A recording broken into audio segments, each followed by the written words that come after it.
મંડલ કચ્છ સામખિયાળીમાં કોળી સમાજના ઇષ્ટદેવ વીર માધાંતા મહારાજના પ્રાગટ્ય દિવસ નિમિત્તે સામખિયાળીમાં કોળી ઠાકોર સમાજ દ્વારા ભવ્ય શોભાયાત્રા નીકળી। સામખિયાળીમાં કોળી સમાજના ઇષ્ટદેવ વીર માધાંતા મહારાજના પ્રાગટ્ય દિવસ નિમિત્તે સામખિયાળીમાં ભવ્ય શોભાયાત્રા યોજાઈ હતી। શોભાયાત્રામાં કોળી સમાજના લોકો હર્ષોલ્લાસ સાથે ખૂબ જ મોટી સંખ્યામાં જોડાયા હતા। આ વેળાએ કોળી સમાજના પ્રમુખ હીરાભાઈ કોળી સહિતના આગેવાનો ઉપસ્થિત રહ્યા હતા અને આ શોભાયાત્રામાં જોડાયા હતા।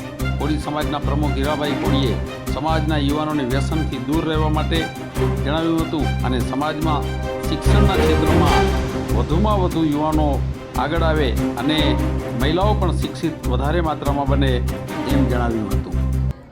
આજે અમે ભચાઉ તાલુકાના ત્યાં સમાજવાડી બધા એકત્ર થયા હતા। ત્યાં અમે સમાજવાડીની વીર માતાની રેલી કાઢીને અમે બધાને સૌ સારો મળીને મળ્યા અને બહુ સારો બરાબર અમને મળ્યો।